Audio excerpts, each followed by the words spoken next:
अस्सलाम वालेकुम dear students, welcome to GS academy. I am Nadeem Khan. Dear students, आज के दिन हमने डिस्कस करना है स्ट्रक्चर ऑफ सेल। पहले भी हम डिस्कस कर रहे हैं, लेकिन आज ज़रा हम उसको डिटेल के साथ देखेंगे कि स्ट्रक्चर ऑफ सेल के अंदर कौन कौन सी चीज़ें आती हैं, उसका कैप्सूल क्या होता है, स्लाइम क्या होता है, सेल वॉल की कंपोजिशन क्या होती है, सेल मेम्ब्रेन की कंपोजिशन क्या है, सेल वॉल की बुनियाद पर ग्राम पॉजिटिव और ग्राम नेगेटिव बैक्टीरिया में डिफरेंस क्या होता है। देन उसके साथ साथ हमने प्लाज्मिड के बारे में देखना है, स्पोर के बारे में देखना है, सिस्ट के बारे में देखना है। तो ये तमाम चीज़ों के बारे में देखेंगे, उसके बारे में हम लोग डिटेल नॉलेज हासिल करेंगे। तो इस वीडियो को एंड तक लाजमी देखिएगा ताकि इस टॉपिक के रिलेटेड आपके जो कंसेप्ट हैं वो क्लियर हो सके। तो जल्दी अपने टॉपिक की तरफ। सबसे पहले हमारे पास आता है कैप्सूल। कैप्सूल क्या होता है? जितने भी बैक्टीरिया होते हैं उनके सरफेस के ऊपर, यानी कि उनकी बॉडी के ऊपर एक थिक वॉल स्ट्रक्चर होती है जो कि गमी नेचर होती है। गमी नेचर का मतलब क्या होता है?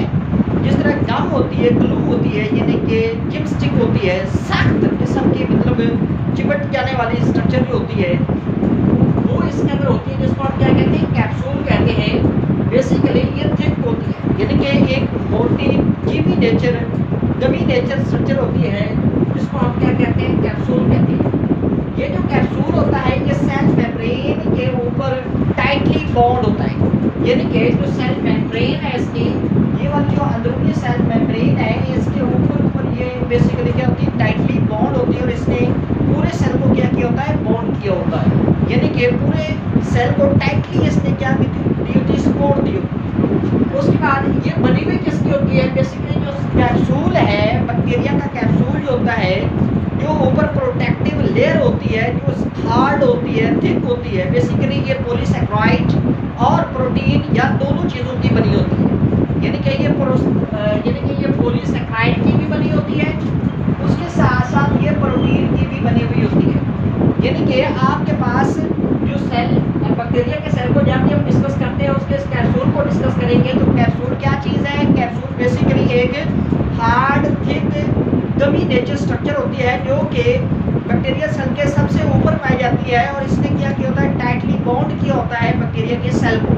ये बेसिकली केमिकली किस चीज़ की बनी होती है? केमिकली ये पॉलीसैकेराइड यूनिट और प्रोटीन या दोनों से मिलकर बनी हुई होती है। उसके बाद हमारे पास आता है स्लाइम। कैप्सूल के बिल्कुल नीचे एक लूज प्रोटेक्टिव लेयर होती है। जो लूज प्रोटेक्टिव लेयर होती है, जो कवरिंग होती है, उसको हम क्या कहते हैं? उसको हम बेसिकली ये जो इसके नीचे ये वाली जो स्ट्रक्चर है इसको हम स्लाइम कहते हैं। यानी कि ये जो कैप्सूल के बिल्कुल नीचे है इसको हम क्या कहते हैं? स्लाइम कहते हैं। इसको क्या कहते हैं? स्लाइम। तो डियर स्टूडेंट्स, हम स्लाइम के हवाले से डिस्कस कर रहे थे। स्लाइम क्या चीज़ है? स्लाइम बेसिकली क्या है? ये लूज सोल्यूबल कवरिंग होती है, यानी कि ये हल हो जाने वाली, यानी कि ये इतनी हार्ड नहीं होती, लूज होती है। ठीक है, ये किसके नीचे पाई जाती है? कैप्सूल के नीचे पाई जाती है। कैप्सूल मैंने आपको बताया कि जो आउटर हार्ड कवरिंग होती है उसको हम क्या कहते हैं? उसको कैप्सूल कहते हैं, जो कि थिक होती है और गमी नेचर होती है। बेसिकली वो पॉलीसैकेराइड या प्रोटीन दोनों की बनी होती है। इसने पूरे बैक्टीरिया के सेल को क्या किया होता है? कवर किया होता है, टाइटली बॉन्ड किया हुआ होता है। उसके नीचे क्या आती है हमारे पास? स्लाइम। स्लाइम क्या है? लूज सोल्यूबल कवरिंग होती है और ये मैक्रोमॉलिक्यूल की बनी होती है। यानी कि ये जो स्लाइम है ये किसकी बनी होती है? केमिकली ये मैक्रोमॉलिक्यूल से बनी हुई होती है।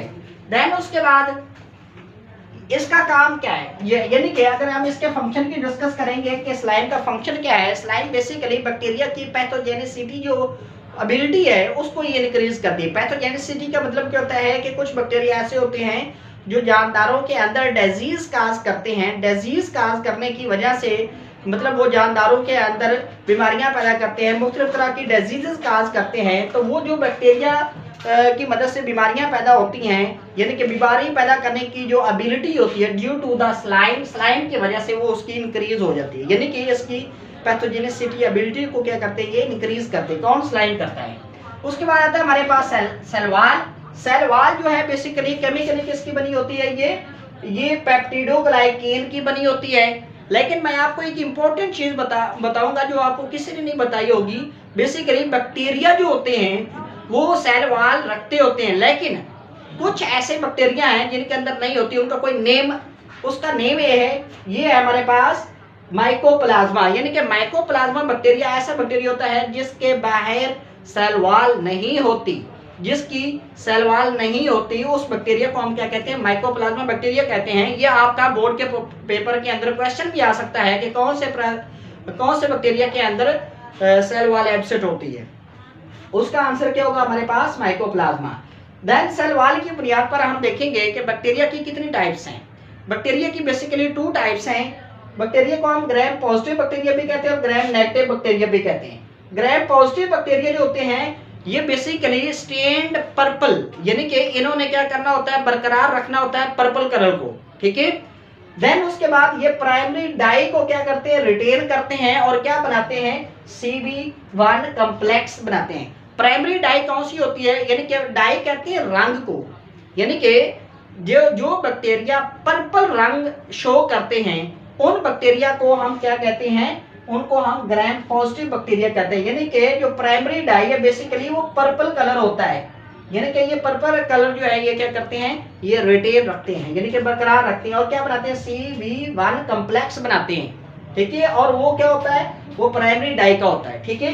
देन उसके बाद जो ग्राम नेगेटिव होते हैं इन्होंने सेकेंडरी डाई को रिटेन करना होता है और ये पिंक कलर शो करते हैं। देखिए ग्राम पॉजिटिव और नेगेटिव में क्या डिफरेंस है? जो ग्राम पॉजिटिव होता है वो पर्पल कलर यानी कि प्राइमरी डाई को रिटेन करते हैं, जबकि जो ग्राम नेगेटिव बैक्टीरिया होते हैं उन्होंने किसको रिटेन करना होता है? उन्होंने बेसिकली रिटेन करना होता है पिंक कलर को, यानी कि सेकेंडरी डाई को। इसी वजह से वो क्या कहलाते हैं? ग्राम नेगेटिव बैक्टीरिया कहलाते हैं। देन उसके बाद सेल मेम्ब्रेन। सेल मेम्ब्रेन जो बैक्टीरिया की होती है वो क्या होती है? थिन होती है, यानी कि पतली होती है। देन उसके बाद ये फ्लेक्सिबल होती है, यानी कि बैक्टीरिया की जो सेल मेम्ब्रेन होती है वो क्या होती है? वो बेसिकली फ्लेक्सिबल होती है। लेकिन एक और चीज मैं आपको इंपॉर्टेंट बताने लगा हूं कि जो प्रोकैरियोट्स हैं यानी कि बैक्टीरिया है और जो आम यूकैरियोटिक सेल की मेम्ब्रेन है उसमें डिफरेंस किस चीज का है?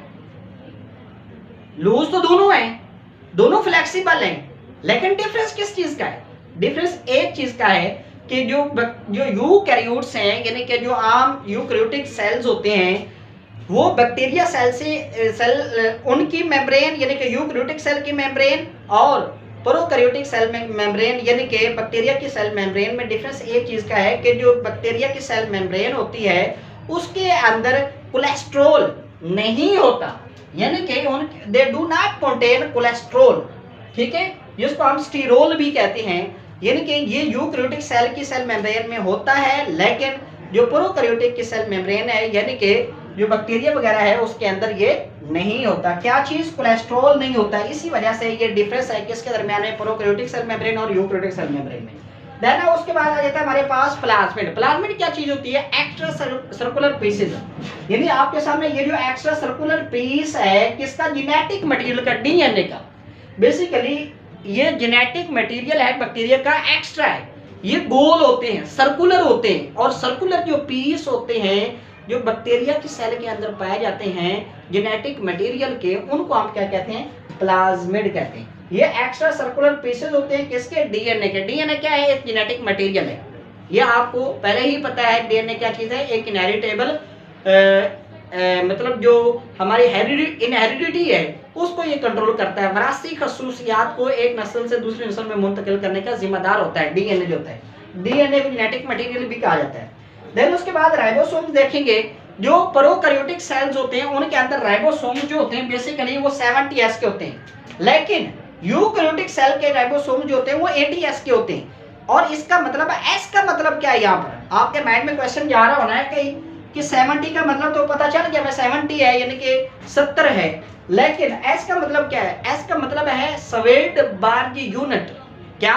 सवेट बार यूनिट। और राइबोसोम का फंक्शन अगर देखा जाए तो वो क्या होता है? बेसिकली राइबोसोम का फंक्शन होता है प्रोटीन की सिंथेसिस करना, यानी कि प्रोटीन की जो प्रोडक्शन होती है वो कौन करवाता है? वो बेसिकली कौन करवाता है? वो राइबोसोम्स करवाते हैं। इसके अंदर राइबोसोम्स भी पाए जाते हैं। देन उसके बाद नेक्स्ट हम देखेंगे स्पोर्स के वाले से, यानी कि बैक्टीरिया जो होते हैं ये जब मैच्योरिटी के अंदर आते हैं तो उस वक्त ये क्या बनाते हैं, ये एक डोरमेंट स्ट्रक्चर बना देते हैं जो कि मेटाबॉलिकली डोरमेंट होती है, यानी कि वो अपने तमाम फंक्शन जो रिएक्शंस होते हैं उनको क्या कर देता है, स्टॉप कर लेता है।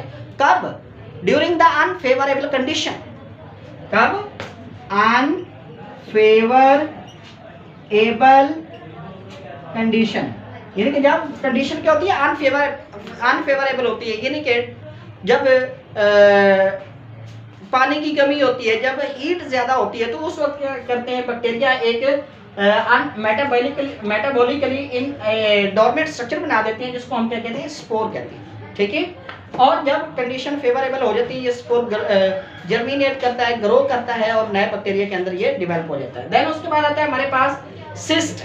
सिस्ट क्या होती है, ये भी एक डोरमेंट स्ट्रक्चर होती है, लेकिन ये हीट रेजिस्टेंस नहीं होती, यानी कि हीट के खिलाफ इसके अंदर कोई रेजिस्टेंस नहीं होती। हीट होती है तो ये डिस्ट्रॉय भी हो सकती है, लेकिन जो स्पोर होता है वो हीट रेजिस्टेंस भी होता है, यानी कि अनफेवरेबल कंडीशन के अंदर अगर हीट ज्यादा होती है तो उसको भी ये बर्दाश्त कर लेता है।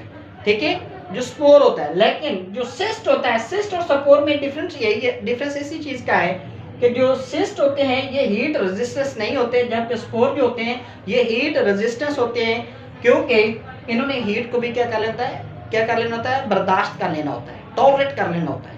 तो ये अनफेवरेबल कंडीशन के अंदर बैक्टीरिया अपने आप को इस तरह अपने आप को मतलब ये कि जिंदा रखने के काबिल रखता है। ठीक है, थैंक यू वेरी मच।